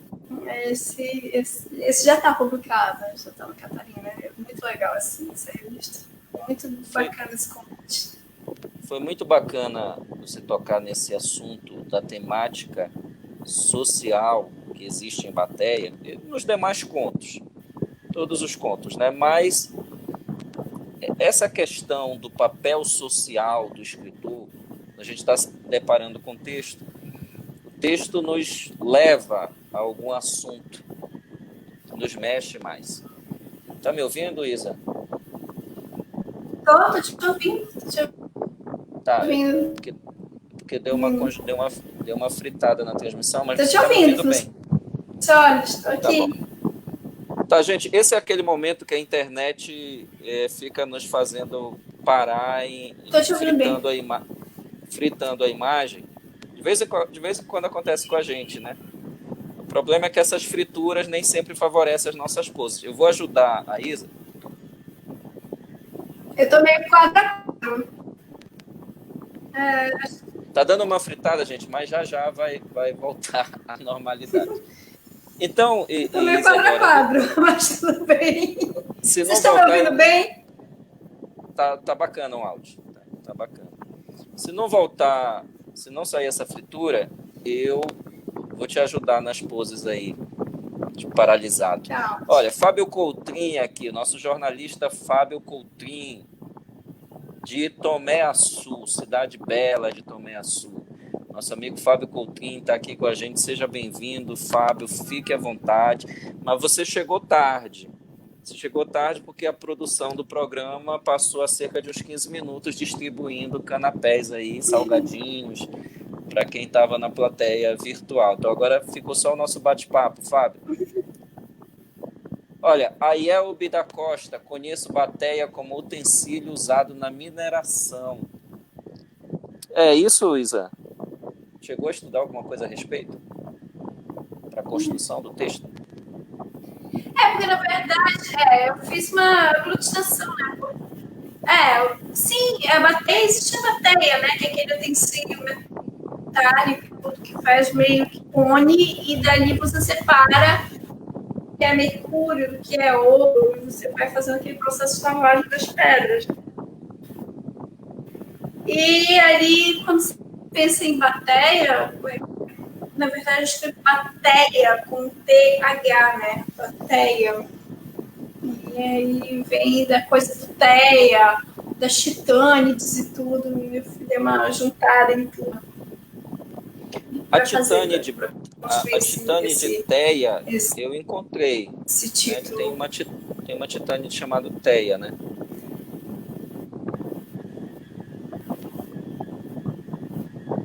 Tá ouvindo, Isa? Então, Isa, com relação a esse papel... mas aí vem disso, vem dessa construção. Eu tô te ouvindo, você ouve. Ouves bem agora? Porque deu uma... Agora eu não tô te ouvindo. Tá me ouvindo? Tá me ouvindo agora? Beleza. Olha aí, ó. Fábio Coutinho acabou de comentar. Agora estou em Tailândia. Fábio Coutinho está em Tailândia, apresentando o programa Tailândia. Opa, então houve uma mudança de endereço aqui. Nosso querido Fábio Coutinho apresentava um dos programas mais importantes lá de Tomé Açu e agora ele vai para um outro programa importante em Tailândia, que é o Barra Tailândia. Gente, deixa eu dizer aqui, vou aproveitar para fazer um merchan aqui para o meu amigo. Vocês podem segui-lo nas redes sociais dele, aqui no Facebook, que ele transmite os programas que ele apresenta. No caso, agora, o Barra Tailândia. De vez em quando eu estava acompanhando lá o programa que ele fazia em Tomé Açu. Então, agora, em Tailândia, Barra Tailândia, vocês podem seguir o Fábio e acompanhem esse trabalho de apresentação que ele faz. Os programas dele são muito legais, muito legais. E é sempre sobre o cotidiano das cidades, o que acontece, as coisas mais importantes, fatos mais importantes para aquela cidade. Então, gente, acompanhem o nosso amigo Fábio Coutinho. Flávio comentou aqui, a dimensão social é importante. É importante para o escritor expressar, e o leitor inteligente saberá que ele não é um ser isolado. Afinal, a cultura está inserida em seus imaginários. Então, Isadora, com relação ao papel social do escritor, que também agora foi comentário do Flávio Vidigal. No conto Bateia, nós temos essa questão da exploração sexual de uma menina. Eu não me lembro se consta a idade dela, mas o texto nos dá a impressão de que ela está ali naquela faixa que, infelizmente nós frequentemente vemos aí na mídia de adolescentes ou crianças sendo explorados. Aqui nos nossos rios amazônicos, isso daí é muito comum, da criança que é explorada pelo barqueiro, ou na barco que para ali, e a criança às vezes é levada em barquinhos até. Isso é um tema social muito delicado aqui para a nossa região, essa exploração sexual de menores, meninas, porque o texto chama de menina. Como é que você vê, Isa, esse papel social do escritor com relação a esses temas? Qual seria hoje o papel do escritor com relação à sociedade? O que ele pode influenciar? Como é que ele pode mudar? Como é que é essa relação? Ou será que o escritor tem que se limitar apenas a ser o tal romancista de entretenimento que agora inventaram para o Prêmio Jabuti? Como é que você vê essa relação? Bom, vamos por parte. Romancista de entretenimento foi uma categoria nova, né? Que surgiu assim. Você tem a importância dos prêmios para ser visto, mesmo que seja em detrimento a outras pessoas, mas o prêmio está ali, de alguma forma, ele é bem importante. Mas eu acredito que o papel social ele seja isso mesmo, assim, ele seja reflexo que a gente lê o tempo todo do mundo. A gente não pode passar. Eu não consigo entender alguém que passa incólume por tudo que a gente está vivendo. Assim, o mundo sempre foi um espaço pesado para estar. Ele nunca fica mais fácil. E eu acredito que a gente precisa, sim, se posicionar sim. Não existe essa coisa do autor dentro da torre de Rapunzel, sabe? O castelo encantado, desse autor. Sabe, tu não tivesse assistido nenhuma história da literatura de verdade. Você não teve nem literatura pública você tem isso, sabe? Nem quando você, sei lá, quando você vai ler 11 tons de cinza, sei lá, como chama de 11 tons de cinza, você consegue achar referências. Você vai ler Escolha, você consegue achar referências de outras. Nem na literatura pública, nem no pop, sabe? Nem nos quadrinhos. Quadrinho loucura, né? Tu tem 100 balas aí pra falar, tu tem mouse, tu tem, sabe, um universo. Vocês estão. Alô? Tá dando uma fritada, mas a gente está conseguindo ouvir espaçadamente. Tá ouvindo, Isadora? Voltei?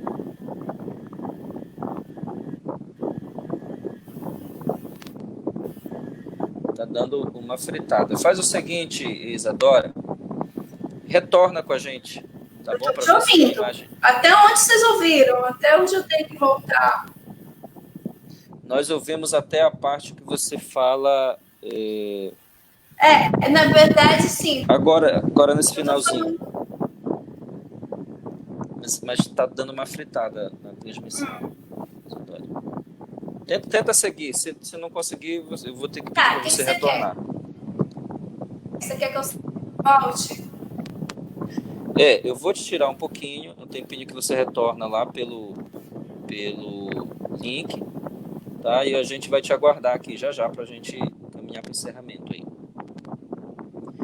Gente, só um momentinho, tá? Nós tivemos um problema aqui de internet, normal, isso sempre acontece. Já aconteceu outras vezes aqui comigo, inclusive, eu tive que sair e voltar. A Isadora vai retornar conosco já. Só quero lembrar para vocês o seguinte: a Isadora tem o livro Águas de Mortas, para quem não estava aqui no início da live. Se encontra aqui na descrição, nos comentários, uma foto do livro e o link de onde vocês podem adquirir esse livro da Isadora. Recomendo. A linguagem da Isadora é uma linguagem que, como foi dito aqui ao longo da live, é uma linguagem que desafia um senso de texto, de norma de texto aí acadêmico que às vezes ensina, principalmente em redação, essas técnicas de redação.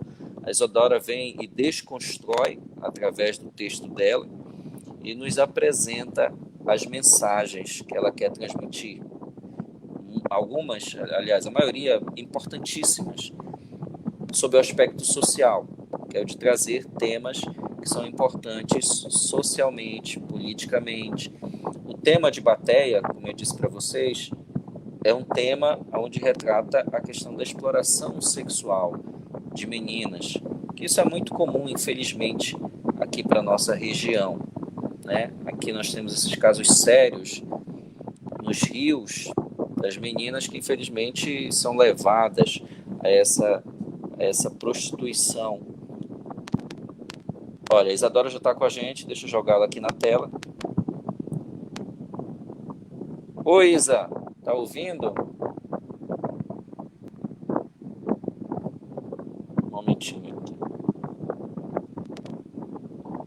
Eu tirei a Isadora, ela vai já retornar. Então, gente, não deixem de comprar o livro Águas de Mortas, da Isadora, e esperem pelo Insetos, que é o livro que ela está trabalhando agora.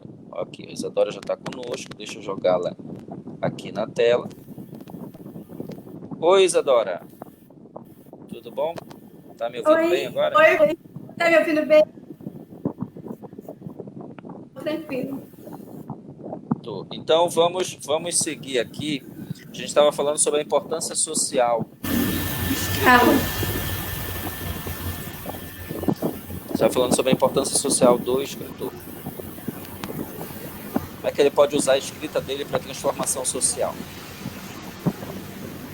Tá. Então, eu acredito. Certamente. Eu acredito que é isso mesmo. Eu acredito que a gente escreve num fronte. E é um fronte de uma trincheira bem rasinha, sabe?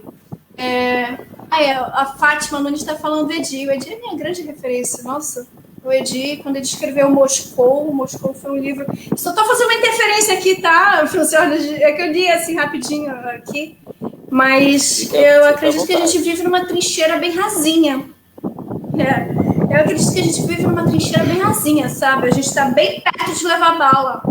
Mas eu acho que é isso mesmo. Eu acho que a gente tem que estar nesse front mesmo. Eu acho que é o front onde a gente tem que... Não adianta você ficar assim, essa figura do escritor que fica numa torre, que, sei lá, escreve de dentro de um castelo. É isso, gente. O mundo está muito desgraçado e a gente precisa... O mundo nunca foi fácil, sabe? Assim... E, de repente, a gente está vivendo uma provação, uma transição de mundo muito doida. E como que a gente não vai falar disso? Como é que a gente vai se ocultar isso? Como é que a gente vai relativizar isso? Esse ano está sendo um ano muito difícil.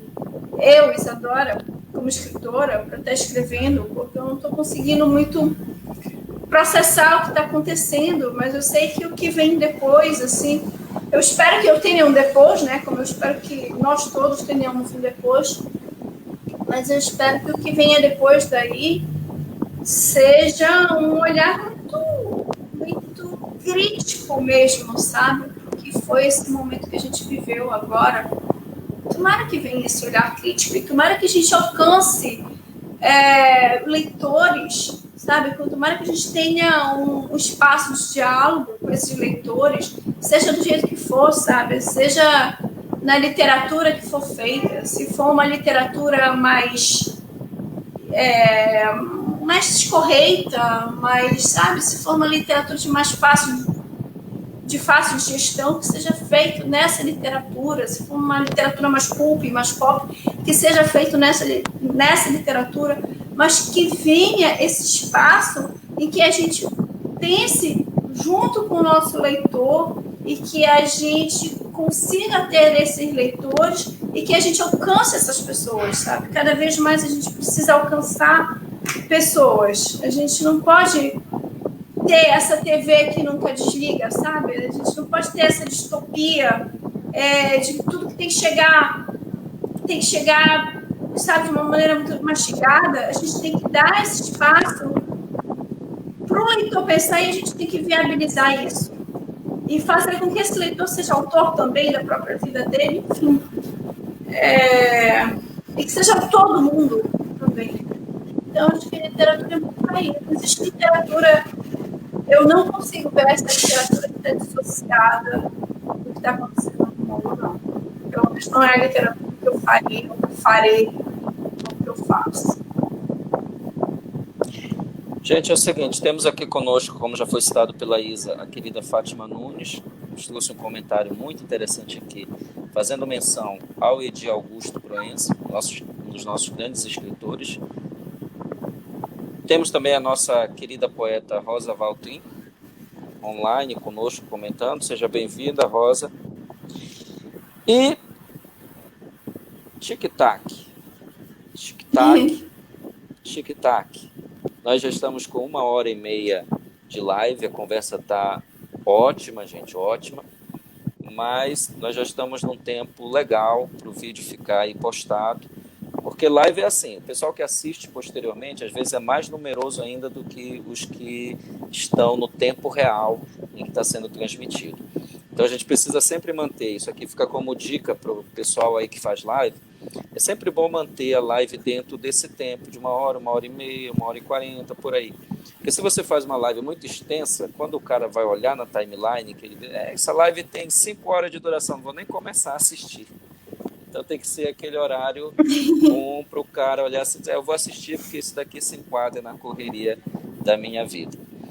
Isa, no final aqui do talk show, eu sempre costumo lançar um desafio de reflexão para o convidado e deixo espaço para ele poder se dirigir a quem está assistindo, fazer as considerações finais, e aí depois eu vou retornar para fazer as minhas considerações.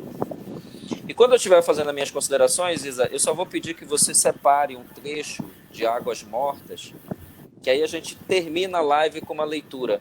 Tá? Você fazendo uma leitura de Águas Mortas. Vamos agora para o meu desafio de reflexão. E o meu desafio, olha, a Rosa está dizendo, perdão, a internet. Tudo bem, Rosa, tranquila. Depois o vídeo vai ficar aí e você pode reassistir à vontade. O desafio que eu vou fazer tem a ver com o conto do Tartígrados na Lua. É um conto que se passa... Não é o Tartígrados, não, perdão. É o conto que se passa... É o Diálogos. O Diálogos, ele se passa dentro de um elevador. Isso dali você tem o ambiente do elevador. O diálogo entre dois personagens, você compreende ali simbolicamente que existem outras pessoas, apesar de o texto te deixar dúbio se são outras pessoas ou não. Mas você tem aquele ambiente fechado. Você tem o claustro do elevador. Em algum momento do conto, os personagens olham e veem, pelo menos um dos personagens vê mortos. E aí eu vou te perguntar o seguinte, Isa. Nesse turbilhão aí do mundo de hoje, essa pandemia que chegou no momento em que nós já estávamos vivendo a nossa pandemia social, política, de humanidade, de humanismo, de amor ao próximo e tudo isso. Quando você olha para fora desse claustro hoje no qual nós temos que nos colocar para não sermos contaminados e nem contaminar os outros. Quando você olha para o Brasil, para a sociedade, para as pessoas, o que é que você vê?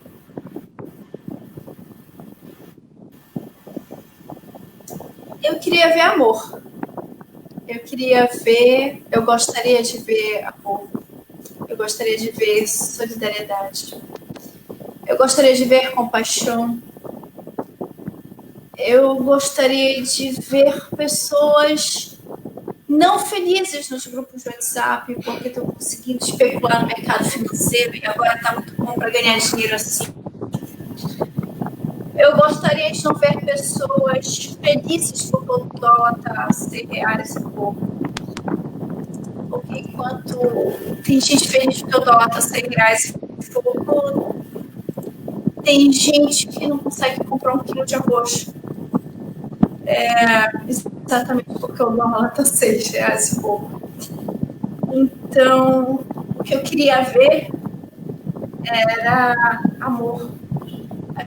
As pessoas, quando começaram a falar no começo dessa pandemia, elas falavam que o mundo ia sofrer esse processo de ressignificação, de transformação a partir do amor. Talvez a gente veja, eu tenho um grande interlocutor, que é um amigo da vida toda, que chama Jorge Trindade, que ele diz assim: eu acredito na evolução do indivíduo, mas não acredito na evolução coletiva. Eu sempre falo assim, eu quero acreditar na evolução coletiva, na evolução da humanidade, eu quero, mas assim, o universo me deu um olhar meio, não nessa dimensão, sabe o Doutor Estranho da Marvel, que vê o universo o tempo todo, então assim, eu funciono meio assim, sobre os multiversos. E eu sempre vejo o que tem de lindo, o que tem de belo, o que tem de horroroso aí. Então, nesse ponto diálogo, quando as paredes do meu elevador se enchem de sangue, e esse texto acaba e abandonar todos os mortos que nos envolvem, eu não me lembro mais exatamente como acaba a frase, vocês sempre estiveram ao nosso lado, meu amor. Então a gente vive um tempo de muito egoísmo, da relativização de todos esses horrores, sabe? De todas essas dores. Isso eu não queria ver, mas a gente vê.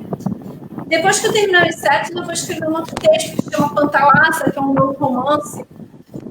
E o Pantalassa eu estava conversando um dia desses com a Bárbara, que é uma amiga minha, que é um budista, e eu estava dizendo assim, às vezes quando eu imagino esse oceano do Pantalassa, que está num lugar e num tempo, eu vejo esse oceano com muitos monstros, eu não queria ver esses monstros.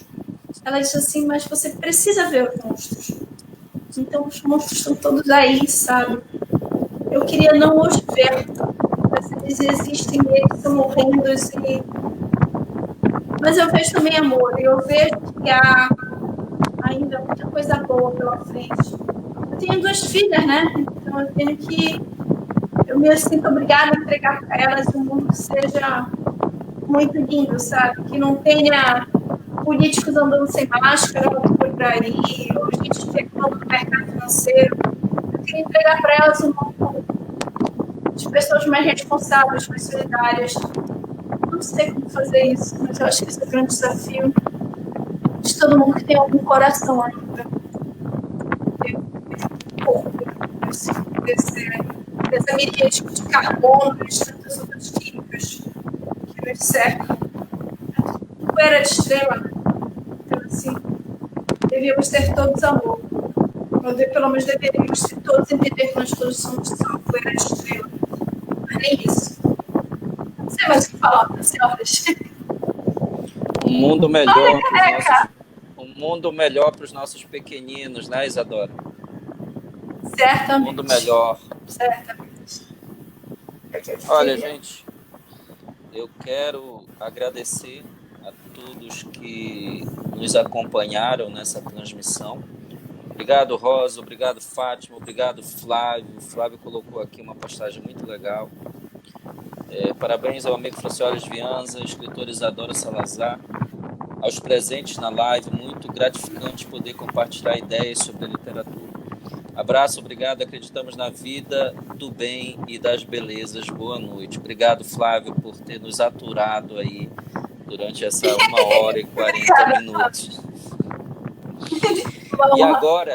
E agora vai ser a minha hora também de fazer um exercício mental e tentar lembrar o nome do conto. Iponobono Bang. Oponopono Bang. Oponopono Bang. Não sei se eu acertei, mas é mais ou menos por aí. Vocês estão vendo? Esse conto, eu não esqueço mais o título. Eu não vou saber dizer, mas nunca mais vou esquecer. Eu não vou lembrar, mas nunca mais vou esquecer. É mais ou menos assim a ideia.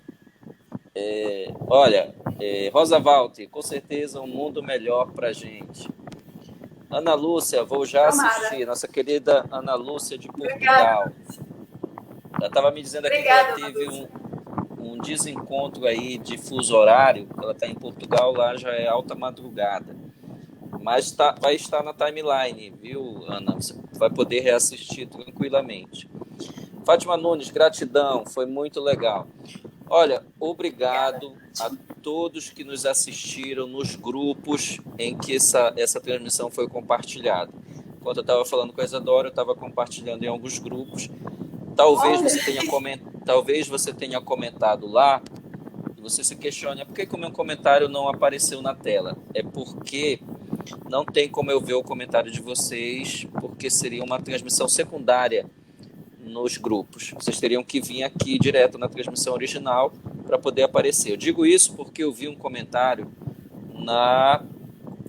no compartilhamento que a Isa fez na página dela, um comentário de alguém dos contatos dela. Eu quero também agradecer por ter estado online conosco. Tá? Eu vi seu comentário lá, eu não pude jogar na tela porque teria que ser aqui diretamente. Mas depois a Isadora vai ver todos que comentaram também na transmissão dela. Isadora, quero te agradecer por ter topado estar aqui no Talk Show conosco. Já era um desejo antigo de te entrevistar. Nós estávamos apenas aguardando as constelações se organizarem na aurora boreal do cosmo, do infinito, para a gente ter este momento que foi muito especial. Desejo muito sucesso à sua carreira. Eu estou sempre acompanhando e vou continuar acompanhando aí de perto. Penso que hoje nós, escritores do Pará, precisamos ter essa proximidade de diálogos, certamente. unidade de forças, né, Isadora? Porque a gente luta em flancos diferentes, em barricadas diferentes, mas a nossa luta é a mesma. É a mesma. O ponto onde a gente está lutando no campo de guerra é diferente. A Isadora está falando de Belém, né, Isadora? Nós somos todos o mesmo exército. A gente tá... é a mesma luta aí que a gente enfrenta. Então, Isadora, eu só te peço que esse inseto aí saia o mais rápido possível da toca dele, para a gente poder ter esse desejo, esse prazer de ler mais esse filhote aí que você vai nos trazer. E o romance também, que tem um nome curioso, né? Você citou ainda agora. Pantalaço. Pantalaço. Não é tão difícil quanto Onobonono Banono Bang.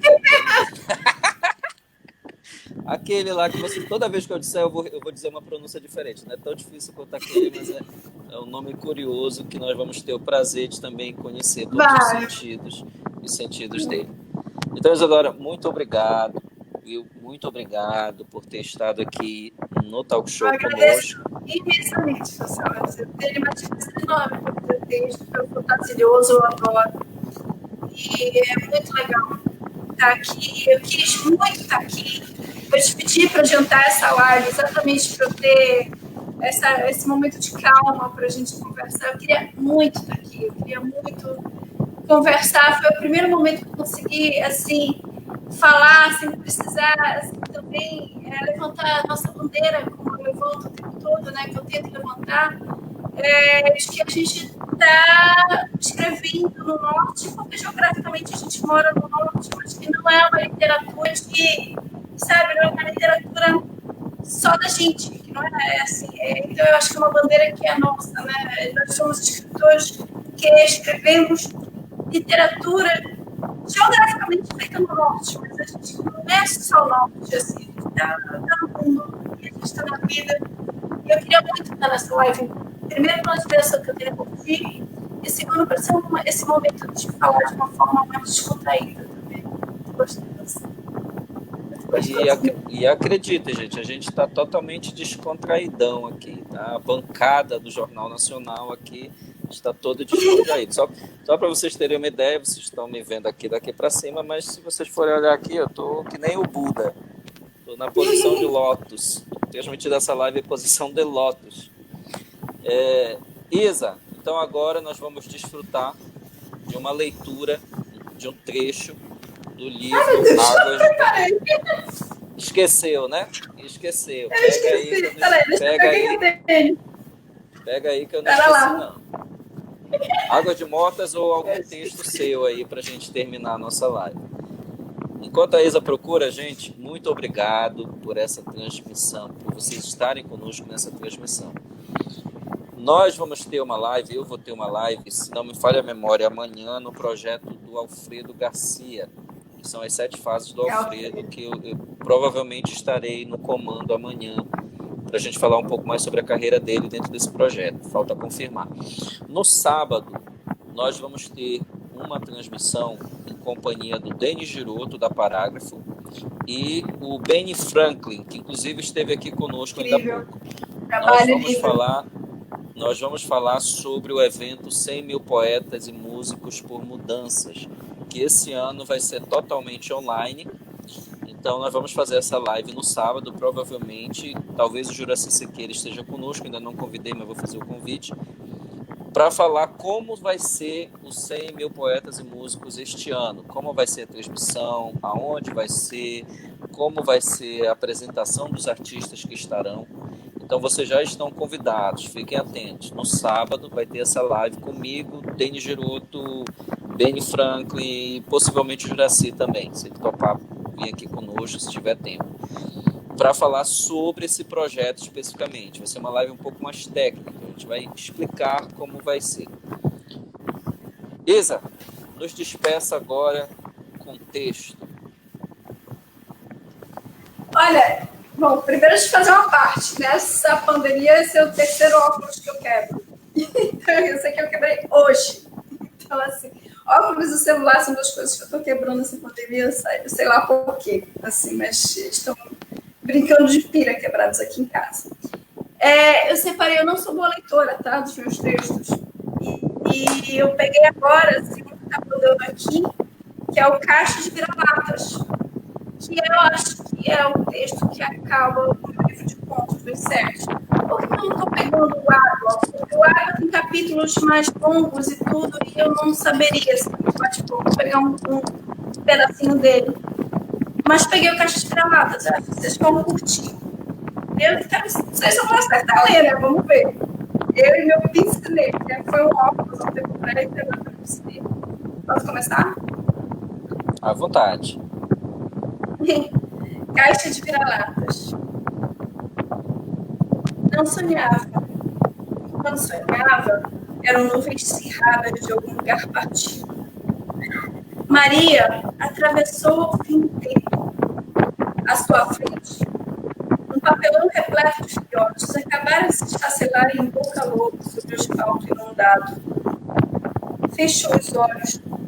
Em sua casa, Mário deixara a árvore de Natal por acabar. Relampejava e suas filhas falavam fixas ao telefone. Incognoscível, repousa sobre todos os mundos o plano de voo dos insetos. É isso, gente. Eu acho que é um estudo possível que é isso. É o que a gente está vivendo agora, né? Que a gente não consegue compreender. Queridos, foi bom para vocês, foi bom para nós. Então agora estamos nos despedindo de vocês, desejando que vocês tenham, aí amanhã já é sexta-feira, que vocês tenham aí um bom final de semana, tá? Protegidos, tomando todas as medidas sanitárias para se proteger do coronavírus. Oficialmente ninguém está falando ainda em segunda onda. É um termo que eu acho que a política está se colocando ali no meio para ela não ser falada. É mais uma questão disso. Mas nós estamos assistindo um crescimento de casos estes últimos tempos. Tá? Oficialmente a gente não pode falar de segunda onda, mas que está ocorrendo um aumento, está. Precisamos tomar todos os cuidados, todas as medidas necessárias, tanto por nós quanto pelos outros, porque essa doença, esse vírus, é uma responsabilidade de todos. Infelizmente, ele chegou no momento em que, me parece, o egoísmo seja o defeito em maior evidência hoje. As pessoas se trancarem dentro da sua concha de ideologias e de achismos e de anticiências e simplesmente não se preocupar mais com mais ninguém, porque de repente a pessoa tem uma imunidade mais forte do que os outros. Eu peguei os 3 meses aí que começou a pandemia, eu teria todos os argumentos para ser uma pessoa a dizer, gente, isso aí não tem problema nenhum. Eu peguei, tive sintomas leves, então isso vai valer para todo mundo. Não, isso não vai valer para todo mundo, tá? Esse é um vírus doido que ele muda de pessoa para pessoa a sua reação. A verdade é que a gente nunca sabe como é que vai terminar depois que começa. E fica aqui o nosso pedido para que seja redobrada a atenção de todos nós neste momento. Gente, boa noite, tá? Um abraço em todo mundo e nós ficamos por aqui. Beijos.